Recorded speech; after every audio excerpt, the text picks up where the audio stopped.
అందరికీ నమస్కారం అండి. ఆనందంగా జీవితాన్ని ఆస్వాదించడానికి అమ్మ మాటకు స్వాగతం.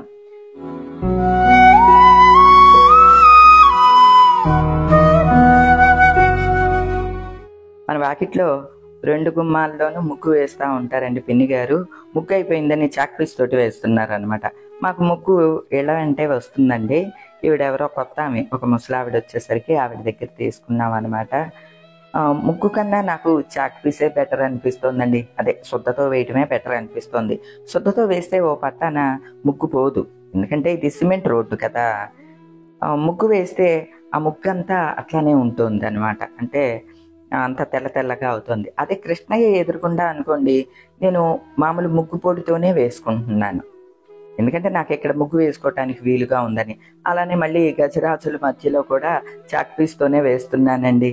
అది కూడా 2 చాక్ పీసులు పట్టుకుని ఒకేసారి వేస్తున్నాను. అదేమో 2 వరుసల్లాగా వస్తుంది. అది కూడా గమ్మత్తుగా ఉండి బాగానే ఉన్నదిలేండి. అలానే ఇక తులసి కోట దగ్గర కూడా చాక్ పీస్ తోటే వేయమన్నాను. ఎందుకు చెప్తున్నానంటే, ఇవన్నీ ఇప్పుడు అంటున్నారు కదా, ముగ్గు పొడితోనే వెయ్యాలి కంపల్సరీ అలా అని చెప్పి. మట్టి మీద అనుకోండి ముగ్గు పొడితోటి వేయొచ్చు, సిమెంట్ మీద ముగ్గు పొడితో వేసినా అండి మొత్తం తెల్ల తెల్లగా అయిపోతుందండి. అందుకనే కృష్ణయ్య దగ్గర మాత్రమే ముగ్గుతోటి వేస్తూ ఉన్నాను అనమాట. ఆ ముగ్గు నేనే వేసుకుంటా. అలానే గజరాజుల దగ్గర ముగ్గు కూడా లక్ష్మీ ముగ్గు నేనే వేసుకుంటానండి. పూర్వం శివరాత్రికి శివశివ అంటూ చల్లెళ్ళిపోద్ది అని చెప్పేవాళ్ళండి, ఎండలు వస్తాయి అని. ఇప్పుడేంటండి, ఉదయం కొద్దిగా మంచు పడుతూ ఉన్నది, ఇక 9 అయ్యేసరికి బీభత్సమైన ఎండ వచ్చేస్తుందండి. అసలే ఎదురుకుండా చెట్టు కూడా లేదా అండి. ఇక ఈసారి ఎండాకాలం అంతా తీక్షణంగా ఎండలు ఉంటాయి అనమాట అని అనిపిస్తోందండి. మొక్కలన్నీ డల్గా అయిపోయినట్లు అనిపిస్తోందండి. ఇక నుంచి 2 పూట్ల వాటరింగ్ చేయాలని అనుకుంటున్నాను. మొక్కలనే కాదండి, సీజన్ మారుతుంటే మన స్కిన్ కూడా డల్గా అయిపోతుంది, షైనింగ్ కోల్పోతుంది. దానికి కొంత కారణం ఏంటంటే సోపు వల్ల కూడా అండి. మనం వీలైనంత మటుకు సోపుని అవాయిడ్ చేసి ఫేస్ వాష్ని యూజ్ చేయటం, స్నానం చేసిన తర్వాత మాయిశ్చరైజర్ రాసుకోవటం, ఈ 2 కంటిన్యూగా చేస్తే మన స్కిన్ కూడా మెరుస్తూ ఉంటుందండి. నేను ఈరోజు మమాఎర్త్ వారి బీట్రూట్ జెంటిల్ ఫేస్ వాష్, అంటే బీట్రూట్ విత్ హైరోలానిక్ యాసిడ్తో కలిపి ఉన్న ఫేస్ వాష్ని యూజ్ చేస్తున్నానండి. బీట్రూట్ అంటేనే స్కిన్ని మెరిపించే తత్వం ఉంటుందండి. నేనైతే రెగ్యులర్గా బీట్రూట్ జ్యూస్ తాగుతూ ఉంటానండి. అంటే హెల్త్కి కూడా చాలా మంచిది, రక్తశుద్ధి జరుగుతుంది, స్కిన్ మెరుస్తూ ఉంటుంది అనమాట అండి. అలానే ఈ మాయిశ్చరైజర్ కూడా మనకి మమాఎర్త్లో బీట్రూట్ కాంబినేషన్ తోటి వచ్చిందనమాట. ఇది బీట్రూట్ హైడ్రాఫిల్ మాయిశ్చరైజర్. ఇవి 2 కనుక మనం రెగ్యులర్గా యూజ్ చేస్తే చాలండి. ఇవేమీ పెద్ద కష్టం కూడా కాదండి. స్నానం చేసేటప్పుడేమో ఫేస్ వాష్ని సోపు బదులు ఫేస్కి యూజ్ చేసి, స్నానం చేసిన తర్వాత జస్ట్ ఆ మాయిశ్చరైజర్ని కొంచెం చేతిలోకి తీసుకుని మనం ఫేస్కి అప్లై చేసుకుంటే చాలండి. ఇక డైలీ స్కిన్ కేర్ ఇంకేమీ అవసరం లేదు అన్నంతగా ఇవి పనిచేస్తాయి అనమాట అండి. ఇదిగోండి, ఈ మాయిశ్చరైజర్ కూడా లైట్ పింకిష్ కలర్లో చాలా బాగున్నది. అది ఫేస్కి రాసుకోగానే ఫేస్ అంతా కూడా ఏదో గులాబీ రేకుల కలర్ లాగా నాకు అనిపించిందండి. ఎవరికన్నా డౌట్ రావచ్చు, ఇది ఏ స్కిన్ టైప్స్ వాళ్ళకి వాడాలి అని చెప్పి. ఎవరైనా వాడొచ్చండి, ఎందుకంటే మమాఎర్త్ ప్రోడక్ట్స్ అన్నీ కూడా సిలికాన్ ఫ్రీ, కెమికల్ ఫ్రీ అనమాట. అందువల్ల ఇవి అన్ని స్కిన్ టైప్స్కి సూట్ అయిపోతూ ఉంటుంది. అలానే ఈ మమాఎర్త్ ప్రోడక్ట్స్ మనం ఆర్డర్ చేసినప్పుడు మన ఆర్డర్తో లింక్ చేసి ఒక మొక్కని నాటుతారు. 2025 కల్లా 1 మిలియన్ మొక్కలు నాటాలని మమాఎర్త్ ముందుకు వెళ్తుంది అనమాట అండి. అలానే ఇది ప్లాస్టిక్ పాజిటివ్ కూడా. మనకి మమాఎర్త్ ప్రోడక్ట్స్ అన్నీ కూడా వాళ్ళ అఫీషియల్ వెబ్సైట్ నుంచి కానీ, యాప్ నుంచి కానీ, అలానే Amazon, Flipkart, Nykaa, near by shops అంటే దగ్గరలో ఉన్న షాప్స్లో కూడా అవైలబుల్గా మనకి దొరికేస్తూ ఉంటాయి. అలానే వాళ్ళ అఫీషియల్ వెబ్సైట్ నుంచి కానీ, యాప్ నుంచి కానీ మీరు ఆర్డర్ పెట్టుకుంటే డిస్క్రిప్షన్లో నేను ఇచ్చిన కూపన్ కోడ్ కనుక యూజ్ చేస్తే మీకు ఎక్స్ట్రా 20% డిస్కౌంట్ కూడా లభిస్తుందండి. ఇక నా స్నానపానాదులన్నీ అయినాయి కదండి. ఏమండి, ఎంత ముఖానికి బొట్టు పెట్టుకున్నా సరే కుంకుమ పెట్టుకుందే ఆ నిండుదనం రాదు అని అనిపిస్తుందండి నాకు. అలానే స్నానం చేసిన వెంటనే పూజ గదిలోకి వెళ్ళి ఒక్క 10 నిమిషాలు పూజ చేసుకుంటే, అంటే విశేషమైన పూజ ఏమీ కాకపోయినా ఆ వారానికి సంబంధించిన స్తోత్రం ఏదన్నా చేసుకుంటాను. ప్రతిరోజు స్తోత్రాలు అయితే 2-3 చదువుకుంటానండి. అలానే పువ్వులు మార్చి, నైవేద్యం మార్చి, దీపం అయితే వెలుగుతూనే ఉంటుంది కదండి, ఆ దీపము ఇదంతా కూడా చేసుకుని హారతి ఇచ్చుకుంటానండి, అంతే.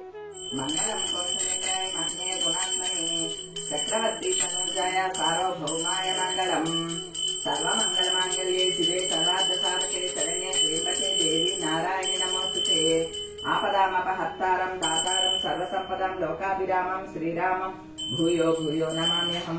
హనుమానంజనాసూనో వాయుపుత్రో మహాబలః రామేశ్వరః ఫల్గుణ శకః పిండాక్షో అమిత విక్రమః బుధ విక్రమణశ్చైవ సీతాశోక వినాశకః లక్ష్మణ ప్రాణదాతా చ దశగ్రీవస్య దర్పః ద్వాదశైతాని నామాని కపీంద్రస్య మహాత్మనః స్వాపకాలే పటే నిత్యం యాత్రాకాలే విశేషకః శత్రుమృత్యుభయం నాస్తి సర్వత్ర విజయీ భవేత్.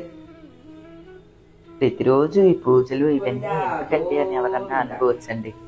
ఏమంటే ఒక్క 10 నిమిషాలు అన్నీ మర్చిపోయి భగవంతుడి దగ్గర కూర్చుంటే ఆ రోజుకి సరిపడా ఆనందం మనకి వచ్చేయటమే కాదండి, కొంచెం మనల్ని మనం అదుపులో కూడా ఉంచుకుంటాం. మనల్ని భగవంతుడు చూస్తున్నాడు, మనం ఇష్టం వచ్చినట్లు మాట్లాడకూడదు, ఇష్టం వచ్చినట్లు ప్రవర్తించకూడదు అనేది మన మైండ్లో కూడా ఉంటుందండి. తద్వారా మనం ఏదిస్తే అదే వస్తుంది. కాబట్టి ఓ మంచి మాట ఇచ్చామనుకుంటే ఆ మంచే మనకి తిరిగి వస్తుంది. ఇక ఉదయం స్వామికి పూజ చేసుకున్న తర్వాత మన కార్యక్రమాలన్నీ ఇక వరుసగా వచ్చేస్తూ ఉంటాయండి, ఒకదాని తర్వాత ఒకటి పనులన్నీను. ఉదయమే ఇక టిఫిన్ పనులు ఉంటాయండి. ఈరోజు కొబ్బరి వేరుశనగ గుళ్ళు పచ్చడి చేస్తున్నానండి. సాధారణంగా కొబ్బరి ముక్కల్ని కట్ చేసి బాక్స్లో వేసి ఫ్రిడ్జ్లో పెట్టేస్తుంది వారం. ఈరోజు లేదు, కొబ్బరి చెక్కే ఉన్నదండి, కట్ చేసుకుంటూ ఉన్నాను. 2 రోజుల నుంచి చిలకలు వాళ్తున్నాయండి కంకుల మీద. అవతల కంకుల మీద చిలకలు ఉన్నాయండి, సౌండ్లు చూడండి ఎలా చేస్తున్నాయో. కానీ మనం వెళ్ళామంటే దగ్గరికి అవి జక్మని ఎగిరిపోతాయి.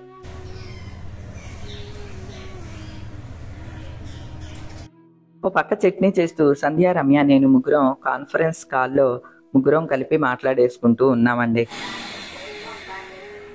బ్లౌజులు అయినాయా? ఏమైనా కొడుకు నాతో మాట్లాడతారా? అది ఆపేసి అందులో ఏంటన్నా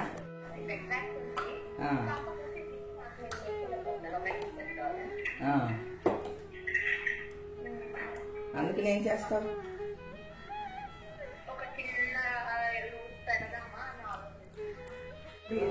ఈ శారీది కన్నా నువ్వు ప్రత్యేకించి ఒకటి పెడతావా?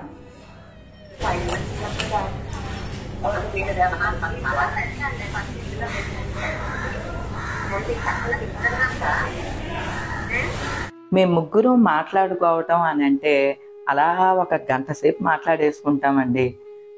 నేను చట్నీ చేశాను, ఇడ్లీ వేశాను, ఇడ్లీ తినేసాము, కాఫీ కలిపాను, బయటకు వచ్చి ఉయ్యాల్లో కూర్చుని కాఫీ తాగుతున్నా, ఇంకా మా ఫోన్ కాల్ కంటిన్యూ అవుతూనే ఉన్నదండి.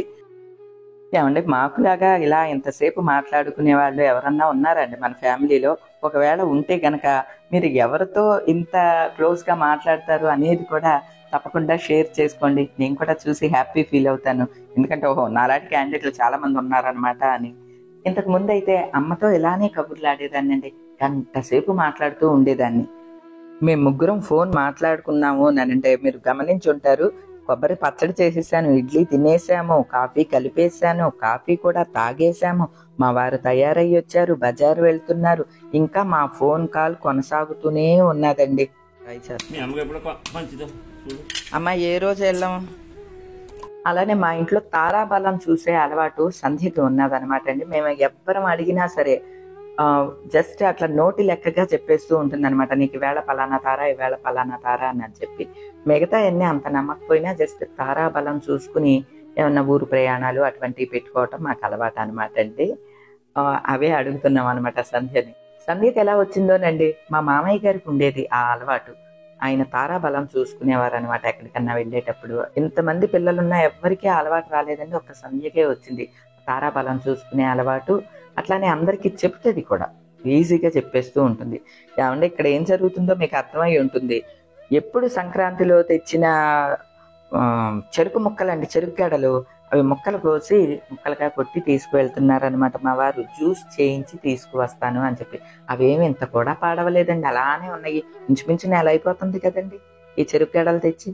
అంటే మిషన్స్ ఉంటాయి కదా, చెరుకు రసం తీసే మిషన్. మా వారికి అందరూ ఫ్రెండ్సే అండి, అక్కడికి తీసుకెళ్లి చెరుకు రసం తీసుకొస్తానని అంటున్నారు. అలానే మాకు ఆర్ఓ మిషన్ వాటర్ ప్యూరిఫై అవ్వట్లేదేమో, కొంచెం చప్పగా అనిపిస్తున్నాయి అనమాట నీళ్లు. ఫోన్ చేసామన్నమాట అండి. ఈవేళ ఈ ఆర్ఓ మిషన్ బాగు చేసే వాళ్ళు వచ్చారు. ఈ మధ్య అసలే పైప్ లైన్లన్నీ మార్పించాము, రోడ్డు ఒకటి వేశారు, ఆ నీళ్లు ఈ నీళ్ళు అన్నీ కలిసిపోయి వస్తున్నాయేమోనని అదొక డౌట్ అండి. వాటర్ అయితే మంచిగా రావట్లేదు అని ఫోన్ చేసాం. తీరా చూస్తే ఆ లోన క్యాండిల్స్ ఉంటాయి కదా, అవన్నీ మార్చుకోవాలండి అని చెప్పారు. చాలా మటుకు మార్చారండి. మొత్తం లోన క్యాండిల్స్ అన్నీ కూడా మార్చేసేసారు. ఇగోండి ఇవన్నీ కూడా తీసి కొత్తవి వేశారు అనమాట. ఇవన్నీ తీసి కొత్తవి వేసినందుకు, రిపేర్ చేసినందుకు అన్నిటికీ 1500 అయిందనమాట అండి. అలానే ఇక అవన్నీ సింక్లోనే పడేశారనమాట. ఈ గొట్టాలని దేనికన్నా ఉపయోగించవచ్చా అని ఆలోచిస్తున్నానండి. ఎందుకంటే అవి చాలా అందంగా ఉన్నాయి. క్యాండిల్స్ పెట్టిన 3 ఉన్నాయి కదా గొట్టాలు లాంటివి, అవి అనమాట అండి. అవి మాత్రం జాగ్రత్త చేసి ఉంచుదామని అనుకుంటున్నాను. అలానే ఈ సింక్ దగ్గర ఒక పొడవాటిది ఇలా పెడుతున్నాను కదండి, బాస్కెట్ లాంటిది. ఇదేంటో తెలుసా అండి, నేను సింక్ పక్కన ఒక సన్న షెల్ఫ్ లాంటిది ఆర్డర్ చేశాను కదండి. అది నిజానికి 4 షెల్ఫ్లు అనమాట. 3 పట్టినాయి ఇందులోకి.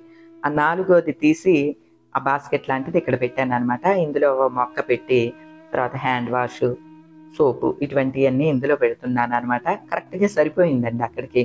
మొన్న ఎవరో మన వీడియోలో కూడా అడుగుతున్నారు మన ఫ్యామిలీ వాళ్ళు, ఆ బాస్కెట్ ఏంటండి పొడవుగా ఉన్నది అని చెప్పి. ఇది విడిగా బాస్కెట్ కాదండి, షెల్ఫ్లో మిగిలింది అక్కడ పెట్టాను అనమాట. ఇక ఏదన్నా వర్క్ చేయించామంటే మొత్తం అంతా గందరగోళం అయిపోతుంది కదండి. ఇక ఇవన్నీ తీసుకుని శుభ్రం చేసుకుని ఇదంతా పెద్ద పని అనమాట. అందున ఈరోజు మా వరమ్మ ఒకటి రాలేదు. మొత్తం ఈ పని అంతా కూడా నాకే పడిందండి. ఇక ఈ పనులన్నీ చేసుకుని వంట చేసుకున్నానండి. ఈరోజు బీట్రూట్ ఫ్రై, తాలింపు పప్పు చేశానండి. రసము, టమాటా పచ్చడి ఫ్రిడ్జ్లో ఉంది. అసలే morning beetroot face wash, beetroot moisturiser రాసుకున్నాను. ఈవేళ బీట్రూట్ ఫ్రై చేసేసరికి నాకు నవ్వొచ్చింది అనమాట అండి. మార్నింగే కొబ్బరి పచ్చడి చేసేటప్పుడు కొంచెం కొబ్బరిని కూడా తీసి పక్కన పెట్టాను అనమాట అండి. ఈ బీట్రూట్ ఫ్రైలో కొబ్బరి వేస్తాను నేను ఎక్కువగా. భోజనాలన్నీ అయిన తర్వాత చెరుకు రసం పట్టి తెచ్చారండి, మా వారు పట్టించి తెచ్చారని చెప్పానుగా. ఇదిగోండి న్యాచురల్ చెరుకు రసం అనమాట. ఇందులో ఇంకా ఏమి ఐస్ కానీ షుగర్ కానీ ఏమీ ఉండదండి. జస్ట్ నిమ్మకాయ పిండుతారు, చిన్న అల్లం ముక్క కూడా వేస్తారండి. చాలా టేస్ట్గా ఉంటుందన్నమాట. ఇక ఫ్రిడ్జ్లో పెట్టి ఆ బాటిల్ ఉంచుకున్నాను. అప్పుడో గ్లాసు తాగుతూ ఉన్నాను అనమాట అండి. న్యాచురల్గా చెరుకు రసం చాలా బాగుంటుందండి. మీరు ఎప్పుడన్నా బయట చెరుకు రసం తాగేటప్పుడు వాళ్ళతో చెప్పండి ఐస్ వేయొద్దు అని చెప్పండి. వాళ్ళే అల్లం ముక్క, నిమ్మకాయ ఎట్లానో పిండిస్తారు. చాలా టేస్ట్గా ఉంటుందండి. ఇక ఇంతలోకి మా ఫ్రెండ్ ఫోన్ చేసింది. మచిలీపట్నం నుంచి నా స్నేహితురాలు నళిని, వాళ్ళ ఆడపడుచులు, వాళ్ళ హస్బెండ్ వస్తున్నారంటండి. మామూలమ్మ తీర్థం చూడటానికి వస్తున్నాము అని చెప్పి ఫోన్ చేసింది. ఇదిగోండి నా ఫ్రెండ్ని మీరు గుర్తుపట్టుంటారు. మచిలీపట్నం వెళ్తే నేను వెళ్తాను కదా, నా చిన్ననాటి స్నేహితురాలు అనమాట అండి. నళిని, నిరుపమ, నేను, మేము ముగ్గురం కూడా 6వ తరగతి నుంచి స్నేహితులం అనమాట అండి. ఇదిగోండి ఇదే నళిని తన పేరు. ఈ మధ్య కొంచెం హెల్త్ అప్సెట్ అయింది తనకి, ఇప్పుడు బాగానే ఉన్నదండి. అలానే వాళ్ళ ఆడపడుచులు ఇద్దరు, నళిని, నెహ్రూ గారు, నళిని హస్బెండ్ నెహ్రూ గారు అందరూ వచ్చారనమాట అండి. తను గృహప్రవేశానికి రాలేదనమాట, మన గృహప్రవేశానికి. ఎందుకంటే అప్పుడు తనకి కొంచెం హెల్త్ బాగాలేదని. ఇదే ఫస్ట్ అనమాట అండి ఇల్లు చూడటం. చాలా బాగుంది అని చెప్పి మా ఫ్రెండ్ అంటే నాకు కూడా చాలా హ్యాపీగా అనిపించిందండి. ఇల్లంతా తిరిగి దానికి గార్డెన్ గ్లైడర్ బాగా నచ్చిందంట. అక్కడే చాలాసేపు కూర్చున్నారు. అలానే వాళ్ళ ఆడపడుచు ఇల్లు కూడా భీమవరంలో ఉన్నదటండి. సరే వాళ్ళేమో వాళ్ళ రిలేటివ్స్ ఇంటికి వెళ్ళొస్తాము నన్ను వెళ్ళారు. నా ఫ్రెండ్ మాత్రం నాకు కొంచెం నీరసంగా ఉంది, నేను ఇక్కడే ఉంటానులేనని చెప్పి ఇక మేమిద్దరం కబుర్లేసి కూర్చున్నాం అనమాట అండి. ఎవరు వచ్చినా సరే అండి, మన ప్రదర్శన కార్యక్రమం ఉంటుందన్నమాట.